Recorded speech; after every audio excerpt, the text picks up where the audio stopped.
So बच्चों, let's read this question. So this question say a small bulb is placed at the bottom of a tank containing water to a depth of √7 meter. Okay, √7 meter तक आपका water है. The refractive index of water is 4/3. The area of the surface of water through which light from the bulb can emerge out is pi x meter square. Then the value of x is. Alright, आपको x की value यहाँ पर calculate करके बतानी है. Alright, तो चलिए इस क्वेश्चन को स्टार्ट करते हैं बच्चों. तो इस क्वेश्चन का बच्चों आप की कॉन्सेप्ट क्या लिख सकते हैं? The key concept of this question, आपको देखिए यहाँ पर क्या बताना है, एरिया कैलकुलेट करके बताना है. Okay, area of the surface of the water क्या करना है, कैलकुलेट यहाँ पर करके बताना है. तो इस क्वेश्चन का की कॉन्सेप्ट आप देखिए क्या लिख सकते हैं. देखिए पहले तो ये पूछा है कि area of the surface of water through which the light from the bulb can emerge out. Okay, ये सिचुएशन देखिए आपसी आपके ऐसी, ये आपका इंटरफेस है. इंटरफेस क्या होता है? इंटरफेस इज इंटरफेस देखिए आपका ऐसा एक सरफेस होता है which is separating the two media, जो आपकी दो मीडिया मीडिया यानी कि दो डिफरेंट रिफ्रैक्टिव इंडेक्स को क्या करता है, सेपरेट करता है. ओके, यहाँ पर आपका वाटर है जिसका रिफ्रैक्टिव इंडेक्स कितना देर का है, 4/3 के इक्वल. ये मान लीजिए आपका एयर है, ये वाला मीडियम क्या आपका एयर है. ओके, तो यहाँ पर आपका क्या हो रहा है देखिए, small bulb is placed at the bottom of the tank. ये आपका कोई टैंक है, इसके यहाँ पर आपने बॉटम पर क्या रखा है, स्मॉल बल्ब रखा है.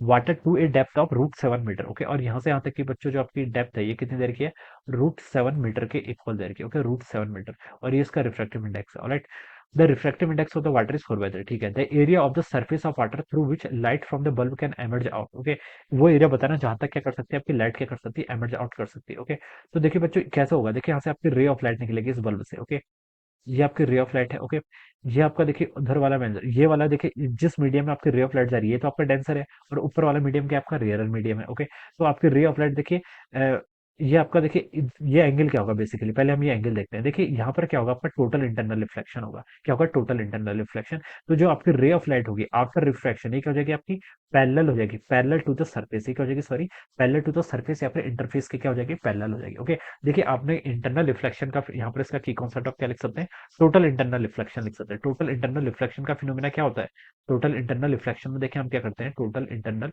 Reflection, this will be the key concept of this question. Okay, अगर आपकी रे ऑफ लाइट को डेंसर मीडियम से रेयर मीडियम की तरफ क्या जाती है. Okay, so at a particular angle, एक ऐसा पर्टिकुलर एंगल होता है जिसे हम क्रिटिकल एंगल बोलते हैं, eight which all the light, जितनी भी आपकी लाइट है वो क्या हो जाती है आपकी parallel to the surface of the interface हो जाती है. ओके, और अगर हम इसको और इंक्रीज करेंगे तो ये आपकी क्या कर जाती है, रिफ्लेक्ट बैक कर जाती है. ओके, तो हम इस सिचुएशन को यहाँ पर कंसिडर करेंगे कि रे ऑफ लाइट क्या होगी आपकी, पैरेलल टू द इंटरफेस या फिर सरफेस होगी. ओके, ये हम यहाँ पर लुक करेंगे. ओके, अब इसको सॉल्व करने के लिए देखिए आपको ये आइदर आपको डायरेक्ट फॉर्मूला याद है साइन थीटा का, साइन थीटा इक्वल टू 1/न्यू यू पुट कर लीजिए, या फिर देखिए आप क्या कर लीजिए यहाँ पर स्नेल्स लॉ लगा लीजिए. स्नेल्स लॉ कैसे लगाएंगे, इस मीडियम का रिफ्रैक्टिव इंडेक्स कितना आपका 4/3 into sine of C, angle of incidence देखिए यहाँ पर कितना, सी के इक्वल है. Okay, it is equal to, ये किसके इक्वल होगा देखिए आपका, रिफ्रैक्टिव इंडेक्स दूसरे मीडियम का कितना है, 1 के इक्वल है एयर, इंटू देखिए क्या हो जाएगा आपका, इंटू अब यहाँ पर से लिख लीजिए, ये आपका एंगल कितना 90, तो साइन 90 कितना हो जाएगा, 1 के इक्वल. तो आप बच्चों यहाँ से बोल सकते हैं साइन सी की वैल्यू बच्चों कितनी आ गई आपकी, 1/4/3 के इक्वल, यानी कि इसको हम 3/4 लिख सकते हैं. तो ये तो आपका साइन सी आ गया. ओके,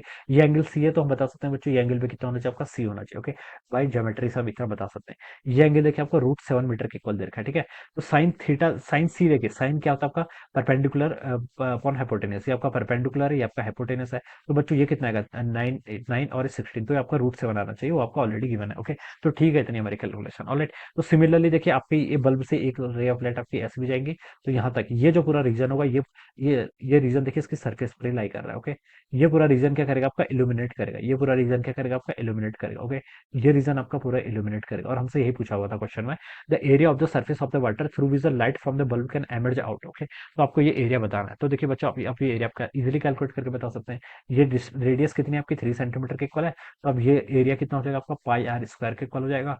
तो पाई इंटू आर कितना आपका 3, तो आप 3 का स्क्वायर कर लीजिए, तो उसकी वैल्यू बच्चों आपकी 9 पाई के इक्वल आ गई. क्या 9 पाई क्या, मीटर स्क्वायर. तो ये आपका एरिया आ गया. और हमसे क्या बोल रखा है, पाई एक्स मीटर स्क्वायर के, तो उसको कंपेयर करें तो एक्स की वैल्यू बच्चों कितनी आ गई, 9 के इक्वल आ गई. So this will be the answer of this question. ये क्या हो जाएगा, इस क्वेश्चन का आपका आंसर हो जाएगा, एक्स की वैल्यू आपके यहाँ से 9 हो जाएगी. Okay, so this will be the right answer of this question. So I hope you all understood this concept. All the best and thank you so much.